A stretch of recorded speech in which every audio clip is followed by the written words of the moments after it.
I do think it will prompt more people to invest in our local supply chains, that they'll see the benefit of local production of our basic needs and begin to more wholeheartedly support local farmers. That's Judy Wicks. She's the founder of the Industrial Hemp Local Supply Chain Coalition. This is the Lancaster Farming Industrial Hemp Podcast. My name is Eric Harlock. And today we'll talk to Judy about the Supply Chain Coalition and its parent group, All Together Now Pennsylvania, whose mission is to unite Pennsylvania rural and urban communities to develop, strong regional economies that work for everybody. Of course, we'll talk about the coronavirus and the quarantine and how life is just going to be different from here on in, and what are the silver linings. And then after my conversation with Judy, we'll talk to Dr. Gerald Gaudino, the Chief Science Advisor at New Frontier Data, who co-wrote the article that I mentioned last week called CBD versus Virus, What Do We Really Know? I thought we could cut through some of the nonsense that I've seen out there about CBD and coronavirus. All right, we're going to take a quick break and then we'll be right back.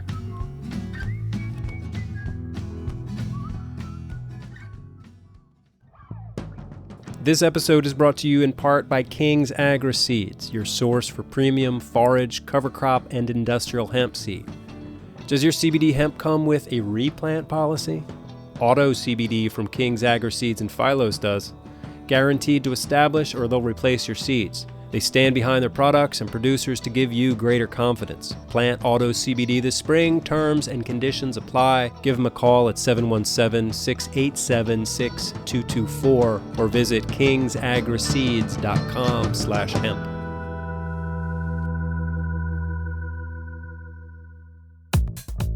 This episode is sponsored by Advanced Hemp, the world's first hemp-specific fertilizing system designed to maximize yields and CBD production.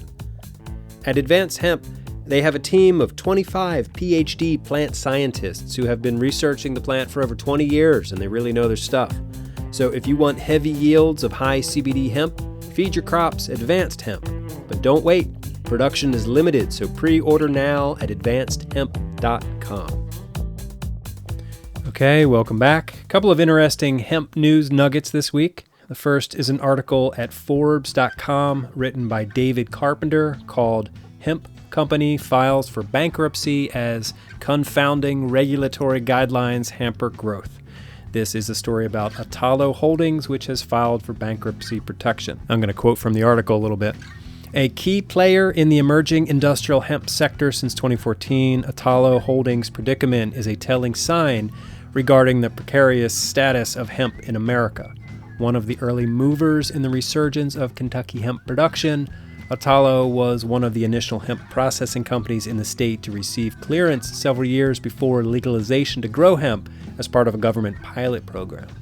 And then a little further on, it says, but there have been significant hurdles placed in the way of those looking to benefit from growing hemp, exacerbated by government regulations.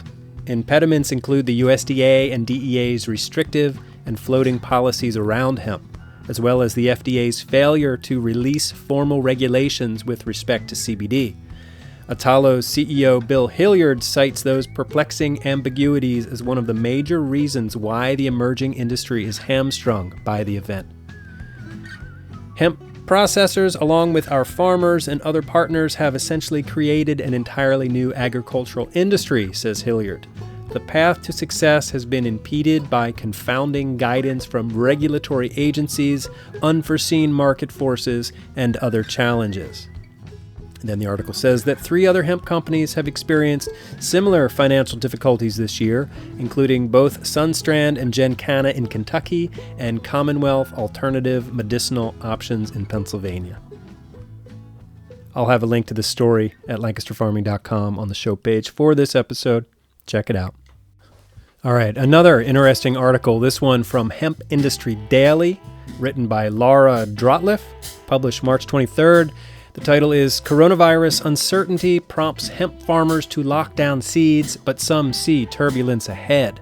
All right, so I'm going to quote the first couple of paragraphs here. Farmers had been holding off buying hemp seed and young plants this spring, but as the global coronavirus outbreaks continues to ravage the U.S. economy and municipalities and states have begun to mandate shelter-in-place orders, producers have been reaching out to confirm their orders and are eager to get their crops planted this season, according to young plant producers. As federal authorities assemble coronavirus relief packages, the U.S. Department of Homeland Security issued guidance Thursday that included food and agriculture among the 16 essential industries that are critical to continuing operations, which means hemp farmers shouldn't be restricted from planting. We have had more farmers calling and looking to nail down a plan and ensure that they have plants, said Josh Schneider, CEO of San Diego-based young plant supplier Cultivaris Hemp. And then a little further down in the article, it says, cannabis sales across the board have increased during the coronavirus pandemic. But the hemp industry, starting with farmers, should not plan on that being the norm and continue to perpetuate the hemp oversupply problem that has driven down prices for the supply chain over the past year, cautions Chase Terwilliger, CEO of Denver-based CBD brand Balanced Health Botanicals. So there's a whole lot more in this article, and again, I'll link to it on the show page for this episode. So yeah, this is, the second week of the lockdown, the quarantine. The county where I live in Pennsylvania is under stay-at-home orders from the governor, and all non-essential businesses are closed. This week feels a little different than last week. Maybe the severity of the situation is sinking in. Just how much our lives have changed in such a short amount of time, how much uncertainty we have to live with day to day. And maybe we're all feeling a bit of grief for, the way things were just a few weeks ago. But you just have to continue living your life, right? Trying to keep some semblance of normalcy. And so that, for me, today means talking to people about hemp. So here we go. Judy Wicks, welcome back to the Lancaster Farming Podcast. How are you doing? I'm great, Eric. Thank you. Yeah, so you're in Philadelphia, I imagine, under the sort of the stay-at-home orders from the governor? Yes, I'm hunkered in here at my house. How is life under quarantine? Has your routine changed that much, or things stayed the same? It's changed in that I'm a party person, and so I'm used to going out quite often and going to restaurants and having a good time with friends. So that has changed, but I've adjusted, and I have food delivered to my house from a wonderful business called Philly Food Works that delivers farm fresh food to my door. Oh, that's great. So I'm doing well. Okay. So the first time we spoke, which I think was last June, you were just a few months into organizing the Industrial Hemp Local Supply Chain Coalition. Can you talk a little bit about how the first year has been? What priorities, goals, challenges, successes, that sort of thing? Yeah. Well, one thing I wanted to make clear with your listeners is that when I was last on your podcast, the name of my nonprofit was Proud Pennsylvania. And since that time, we've changed the name to Altogether Now Pennsylvania. Okay. And Proud Pennsylvania still exists as a political advocacy group. But the economic development work that we're doing is now under Altogether Now Pennsylvania. Okay. Yes, the Hemp Coalition was born about a year ago. We had our first meeting in March of 2019 in my house, and it's grown quite a bit over this year. We're really excited about what we've achieved in building a community, really, of along our hemp local supply chain. We have farmers, we have small businesses that make CBD or hempcrete. And we've had, I think, 6 or 7 meetings of our coalition. And people, we now have a way to sign up electronically. We're getting our technology together here. So we have an electronic application on our website at altogetherNowPA.org, and have about 75 to 80 registered members now that are in the Hemp Coalition. So there's a lot going on, including just the idea of meeting each other and doing business together and helping each other. So we want to model the values that we need right now in our society of partnership and cooperation and generosity, and be kind of the opposite of the green gold rush, which is driving a lot of people. And we're also intent on having this new economy, this new cannabis economy, both in hemp and medical marijuana and CBD and so on, plant medicines, be a new industry that benefits our farmers and our small businesses, and not outside corporations. So, how has the pandemic shutdown affected the work you're doing? Well, our biggest loss has been our conference that we were planning for April 17th and 18th in the Delaware Water Gap. Eric White from the Hempstead, located there in near Stroudsburg, is taking the lead on this project, and so he and others had put quite a bit of work into designing what was going to be a really exciting weekend for our coalition.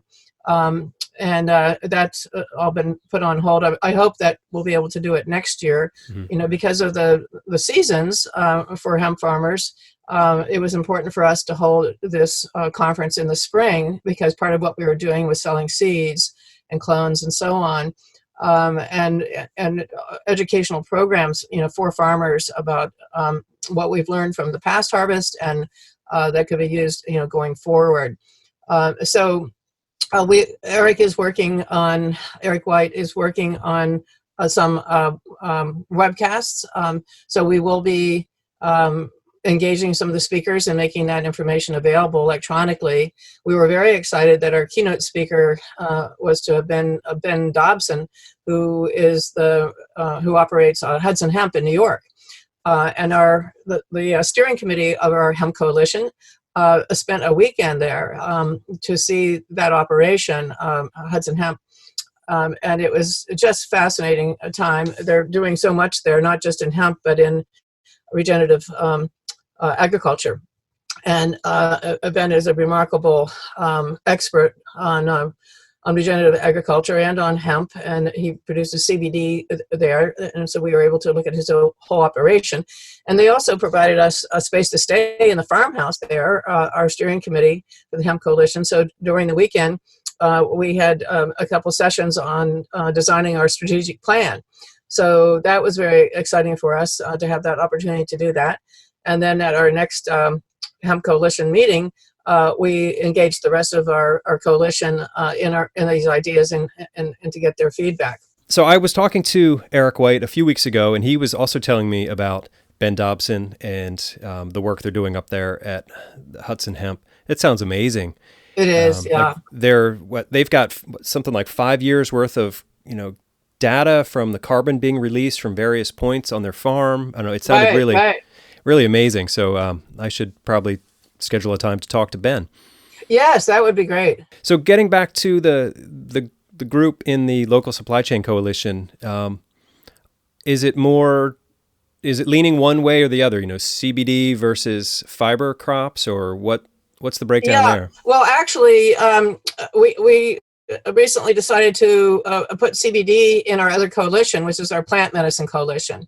And the plant medicine coalition includes medical marijuana, CBD, and traditional herbalists. They're growing all the other plant medicines. And the idea there is that we want to make people aware of the whole range of plant medicines, and the importance of learning how to use all of them. And to see that medical marijuana and CBD are plant medicines for those who are afraid. There's a stigma, of course, around marijuana, and it's unfortunate because they are very effective plant medicines. And so our thought is, how can we learn to use them, develop local supply chains, and take business away from the pharmaceutical companies, because there's a lot we can do in treating ourselves with plant medicines that are much safer than the addictive pharmaceuticals. So we wanted to, focus in on public education about plant medicines and develop that coalition separately from our industrial hemp coalition, which have different issues and different end uses and so on. So ultimately, our hemp coalition would like to see a textile industry reborn in Pennsylvania, where we actually are able to make our clothes from hemp, from locally grown hemp, so that we have a complete supply chain from the farmer to the textile mills and so on to our end users as clothing. And I was just thinking during this pandemic about how wouldn't it be great if we had that going now and we could make our own masks and gowns and that are needed by our hospitals, and we can make those locally. And if we had the industrial hemp textile supply chain working, we'll be able to do that at some point. So that's our dream, is more the use of textiles. One of our members is also working on using hemp for acoustical tiles, and we have several members who are using hempcrete, both as insulation and as a building material. So we're also very excited about that, and hope that will be a very popular a green building material before too long. And I think we're headed in that direction. So yeah, there's a lot going on. It's during this pandemic, it's we're not focusing on that as much. I mean, my own attention is going to another part of Altogether Now's work, which is in local food. And we could talk about that a little bit if you'd like. Well, this pandemic has highlighted, the weaknesses of a global supply chain. And so perhaps with the work you're doing, the supply chains of the future would be, like local chains that are woven together to form a much stronger tapestry, and maybe the next pandemic wouldn't be so disruptive. Oh, I totally agree. I mean, I think it's laid bare. This pandemic has laid bare our dependency on global supply chains. And one of the reasons I started Altogether Now Pennsylvania, or the main reason I started it, was because I did not have faith in global supply chains for several reasons.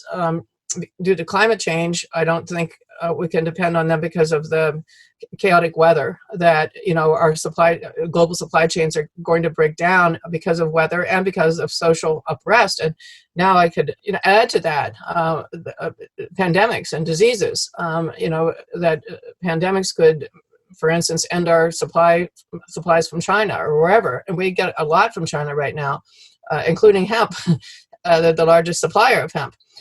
So we really, I think it makes people more aware of how important it is to our survival, that we have local self-reliance in our basic needs.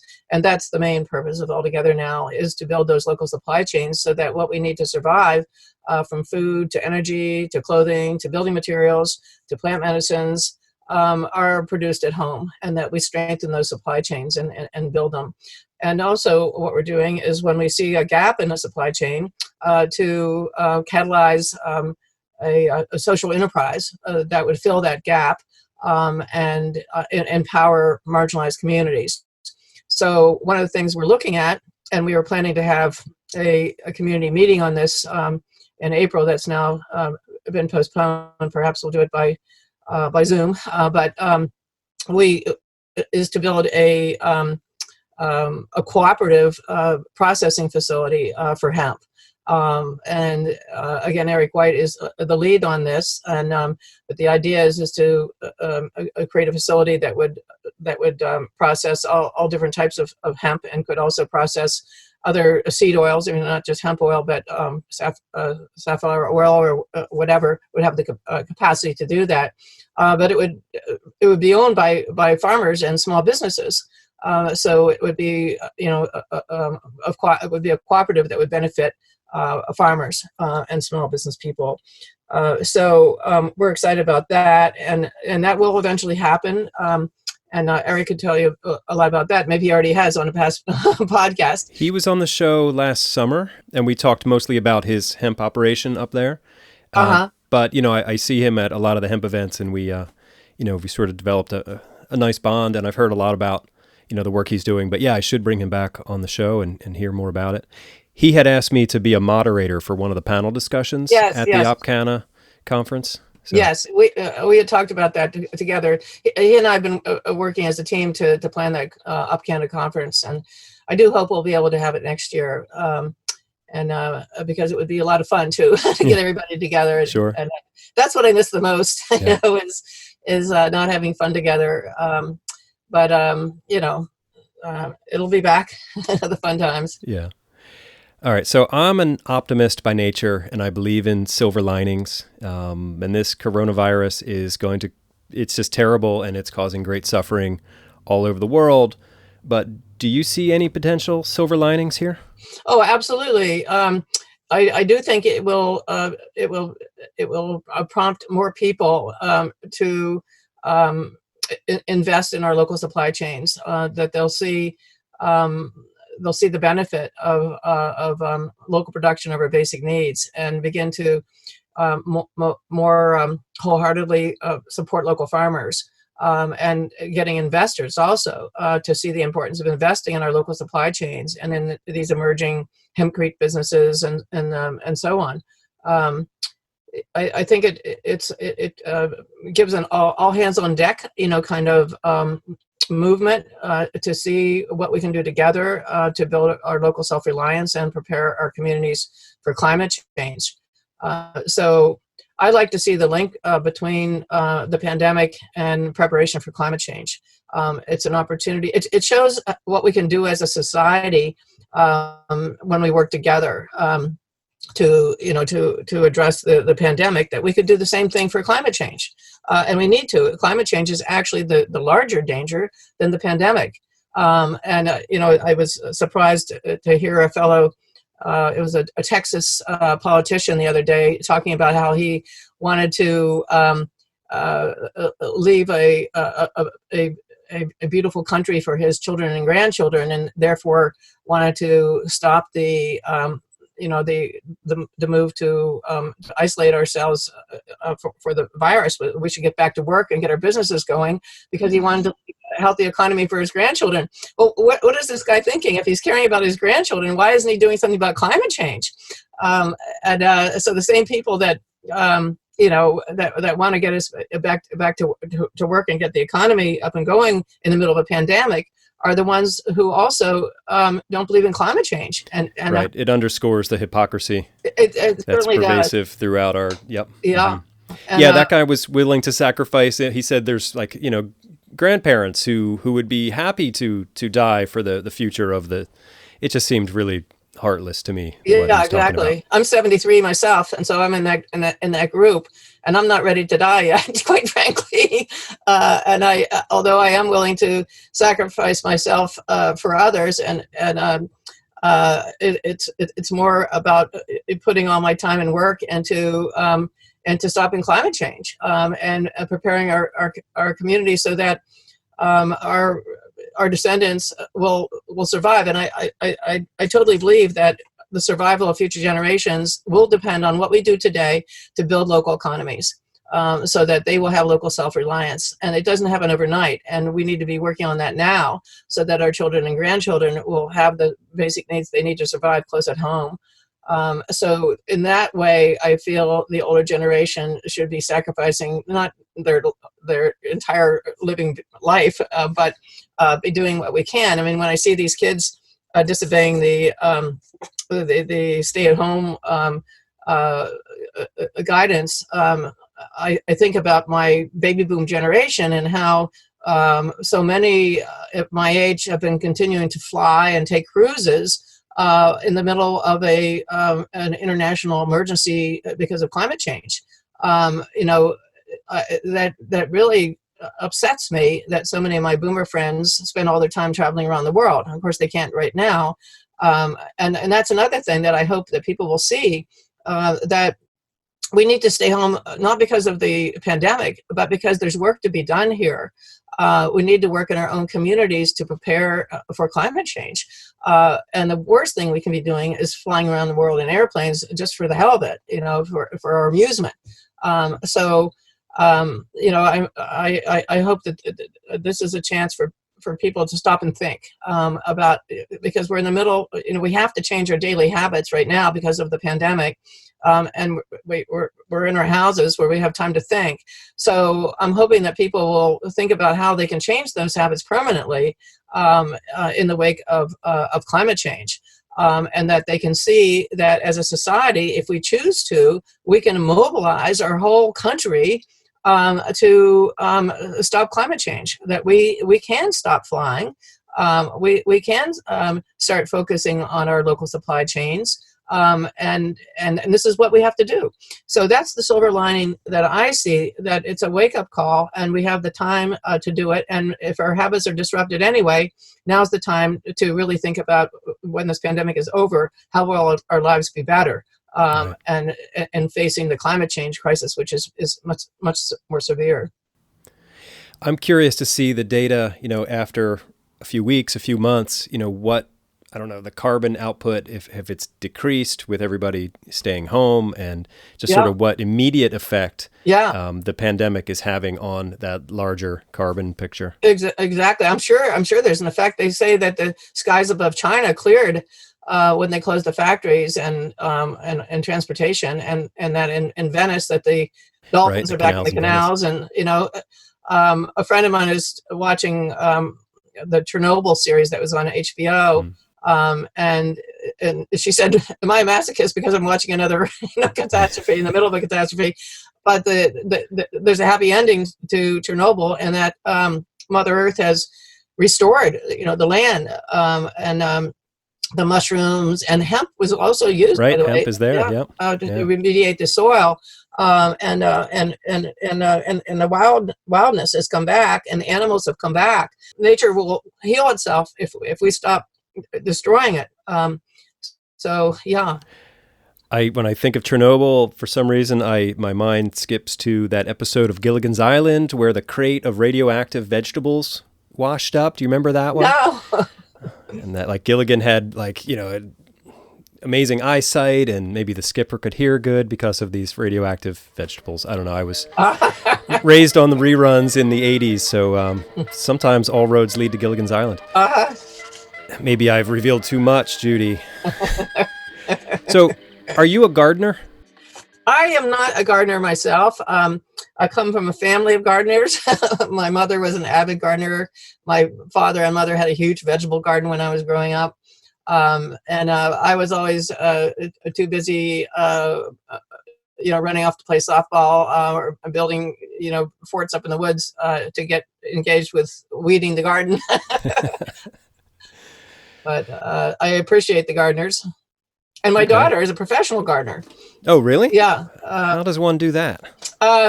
She's an urban gardener. I said she was because she did close her business recently for health reasons.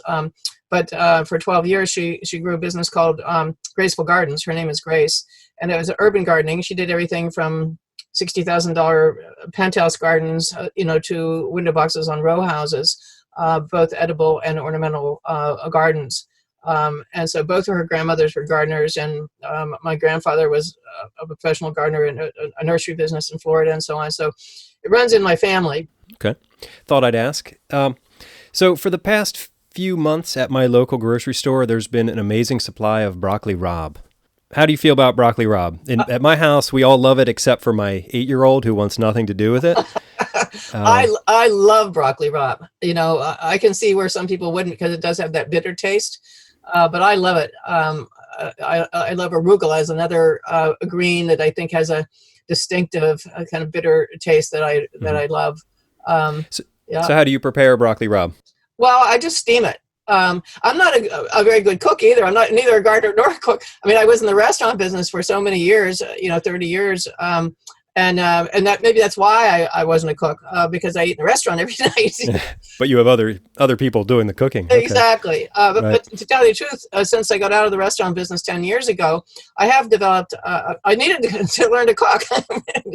And I couldn't go out to eat it in a different restaurant every night. So anyway, I have been cooking, and now I have a food delivered to my door that's full of local produce, and I can get broccoli rabe that way, and I can get my arugula, and many other vegetables.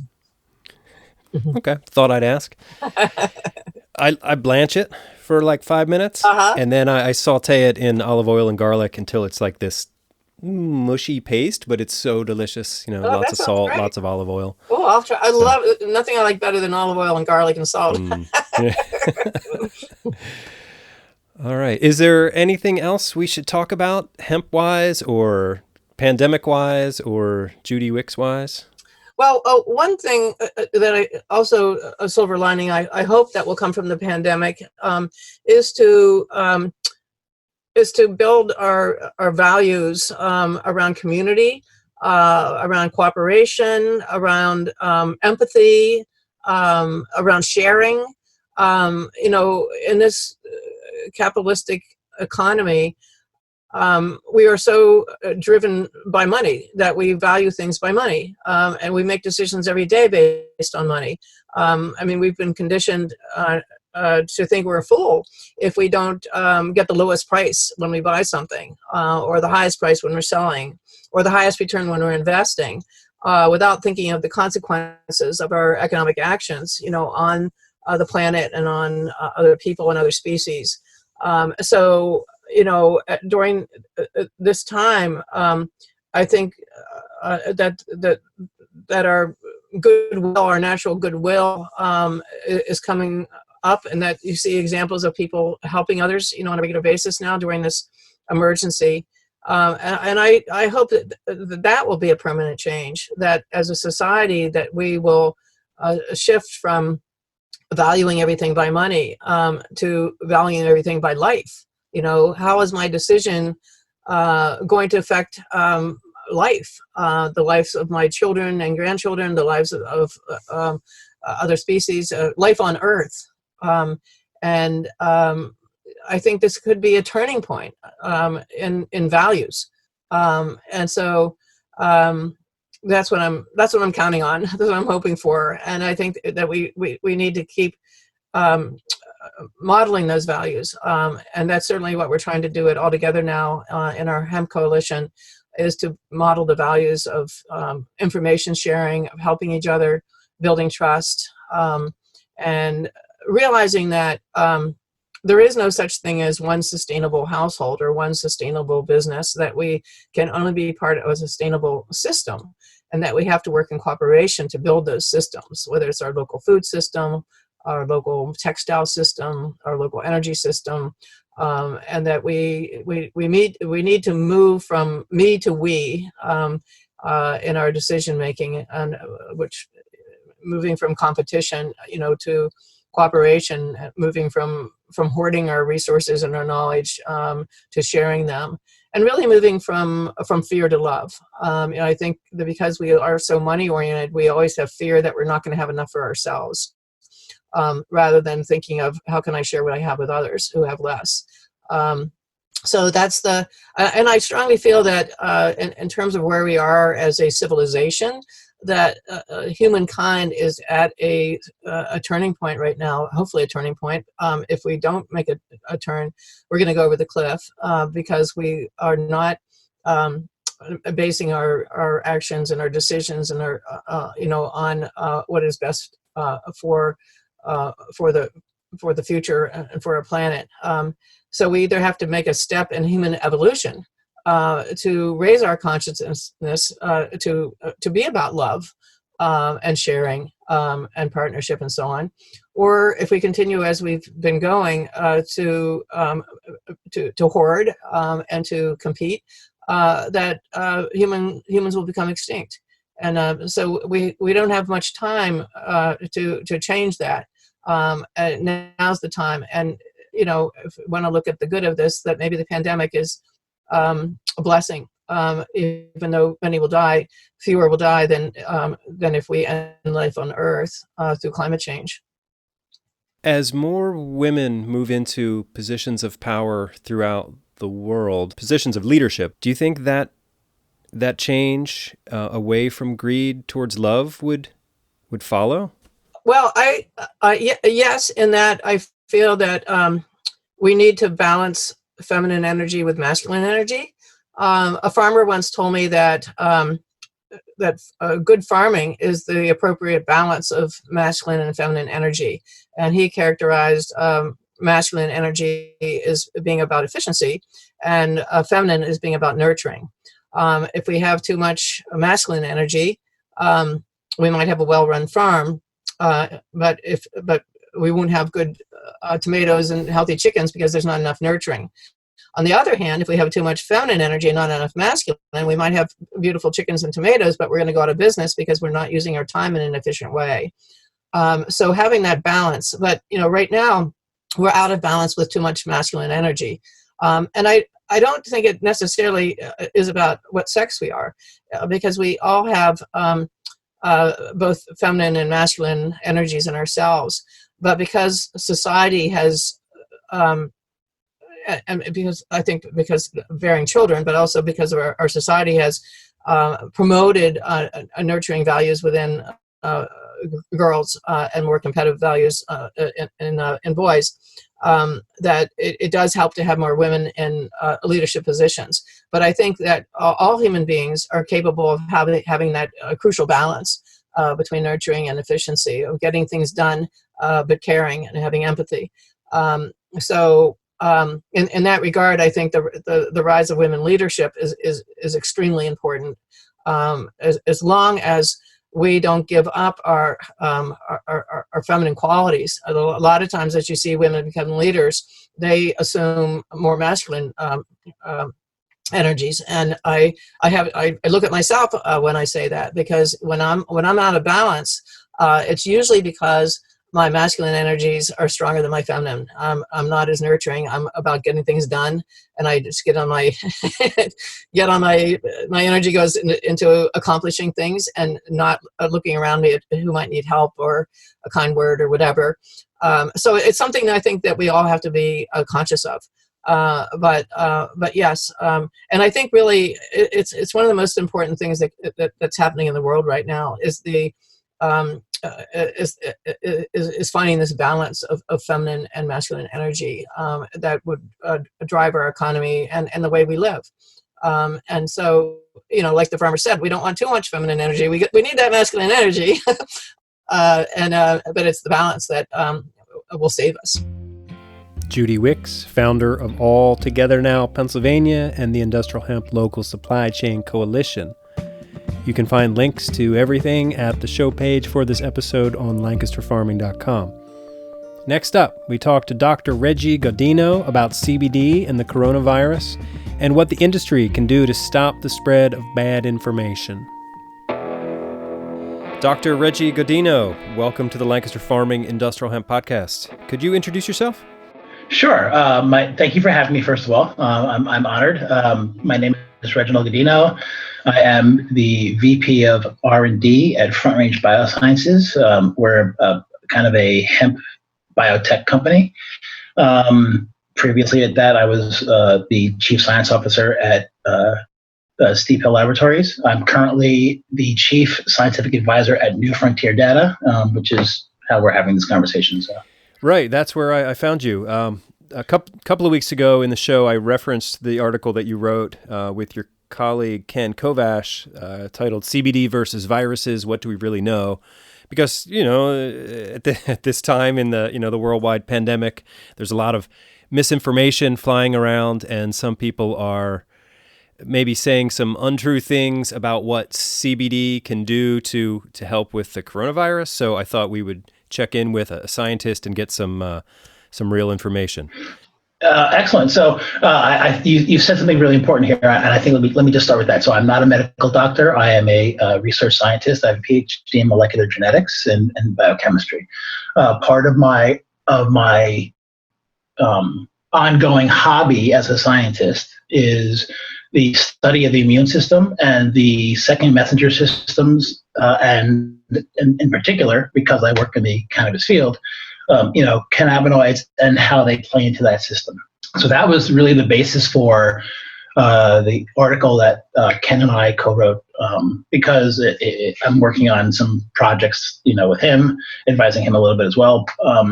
But the impetus was, 3 websites that were spreading some level of partial truth. I don't want to say misinformation, right? So in some cases, misinformation or a lack of understanding, and in some cases, it's selective information, targeting. And so the real aspect of this is that cannabinoids are an amazing thing, and they can, in fact, operate through our second messenger systems in our cells, right? And as a brief background, our second messenger systems are the systems that kind of do the actual heavy lifting in the cell. Like when something happens in the cell, it's usually not because there's one thing that goes and does it. It's usually something triggers a set of secondary messengers that then trigger their own secondary messengers, and then it's called the cascade system. And so a single low-level trigger can actually elicit a whole response in the cell and in the organism, right? And cannabinoids are designed to play into that system. In fact, I made a kind of a geeky science reference joke to Tolkien, because the endocannabinoid system in humans is like the one ring to rule them all, right? So what it does is it actually modulates and or interacts with all the other second messenger systems. And so that's kind of where the danger is with this targeted information. Because yes, cannabinoids do trigger very important things, right? But at the same time, because they're designed to operate in many different systems, you're very careful about how you use them to elicit a response, right? So, and the example of CBD, right? CBD is great for inflammation. So, and it just so happens that there are some viruses that use inflammation to elicit a response, or rather to ease their mode of transmission, right? So in those cases, CBD would absolutely be helpful, right? But so targeted information release says, oh, CBD is great for viruses. Well, no, it's not great for all viruses. In fact, if you give it to a person suffering from a virus that is not causing systemic inflammation, you may actually be making it harder for that person to fight the virus, because in another sense, and this is why we use CBD and for host graft rejection suppression, right? So they are immunosuppressive, or they can be under another set of circumstances, right? So, we really have to understand the system, and we don't, period, end of story, right? There's not enough research, there's no clinical trials, and so, you see people out there saying, hey, CBD is great for viruses, take it against the COVID-19. Well, we don't know that it works, right?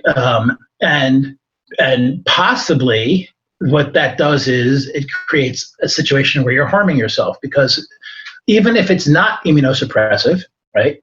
If it's not helping and you're relying on that, then you're not getting other medical treatment that you really need, right? So it creates a number of problems, right? And believe me, I would love, that's what I do, right? So I would love to be able to say that cannabinoids are the cure for everything, but they're not, right? So, and as a scientist, and as and existing kind of on the fringe of the medical community, right? I do a lot of my work is really focused, right? Or a lot of the advising that I did or do medically focused, and my focus at Steve Labs when I was there was to foster that interaction. We did papers with UC Davis Medical Center and CU Boulder. And so, I really do want to be the guy saying, yes, this is the thing, carry the torch, right? But as a scientist. And I think everybody needs to take that into account, right?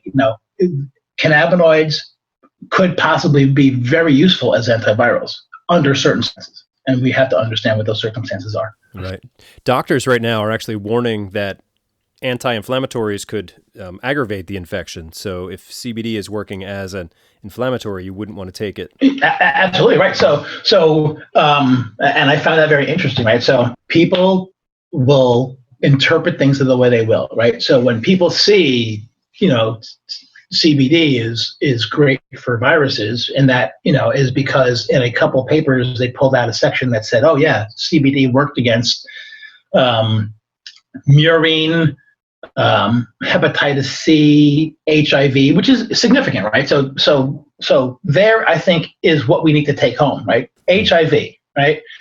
Herpes simplex virus, and at least in mice, hepatitis C, positively affected by cannabinoids, right? It stops replication. It does this, right? So I think it does mean that we have an avenue for much deeper research, right? Yeah, right.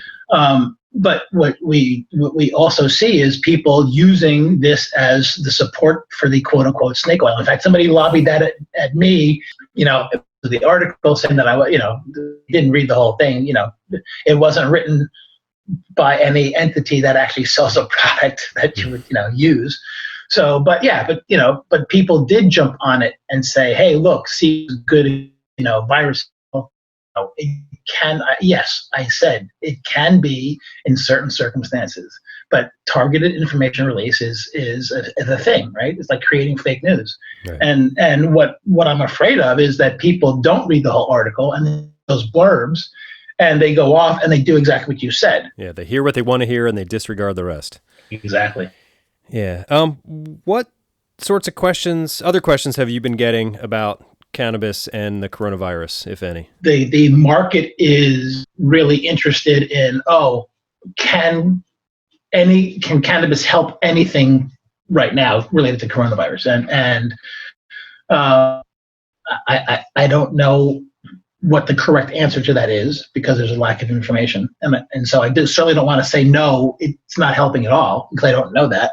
But I do know that CBD, at the very least, is not the answer, right? And it won't be an acid either, like THCA, because again, the acid forms are mostly helping through a reduction in inflammation, right? Pathway kind of thing. So it's gonna be something that's likely not an acid, although I don't know that for a fact. It's going to have to operate through the receptor systems, which again makes it not an acid, because the acid forms of the cannabinoids don't fit well into the receptors.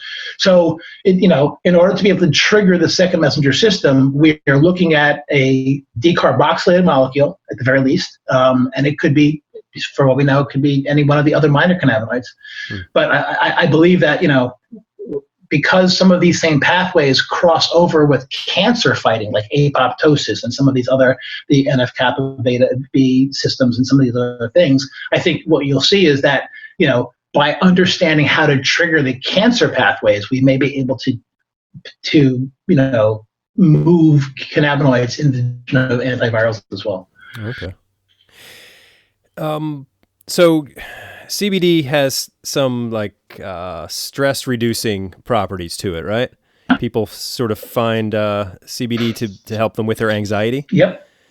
So maybe CBD is good for folks who don't have coronavirus, who are just stressed out about this whole pandemic. Right. The cannabinoids end up working through the second messenger systems, which are associated with a bunch of things like our autoimmune response and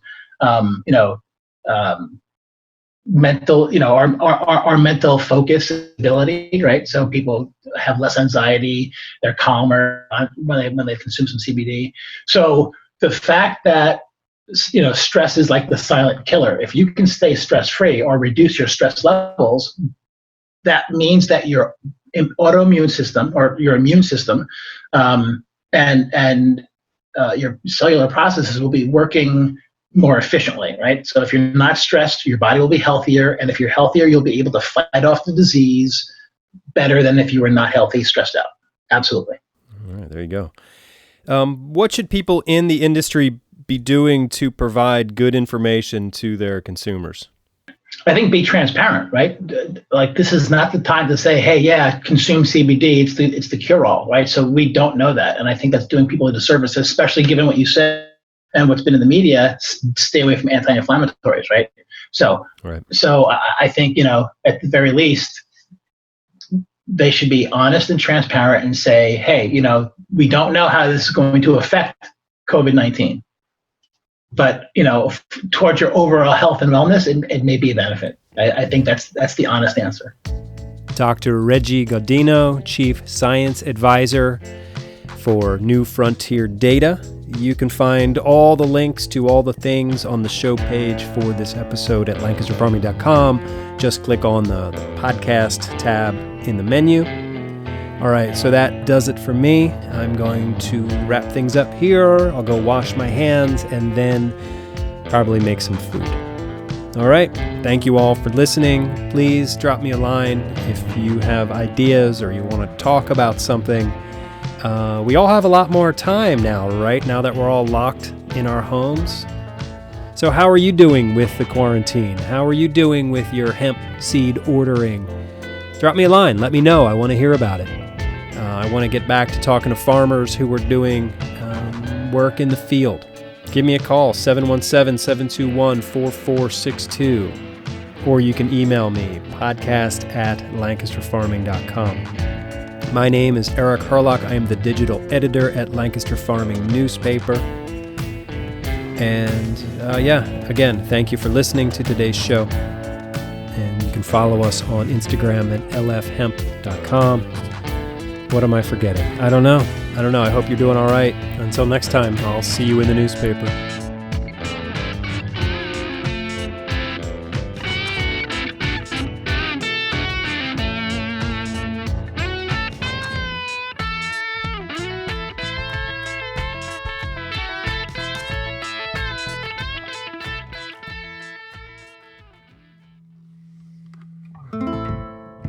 Episode 78 of the Lancaster Farming Industrial Hemp Podcast is copyright 2020 by Lancaster Farming Newspaper, part of the Steinman Communications family. Today's show was written and recorded, edited and produced by yours truly, Eric Herlock. The music you hear throughout the show is courtesy of Tin Bird Shadow, except for that little snippet of Gilligan's Island music.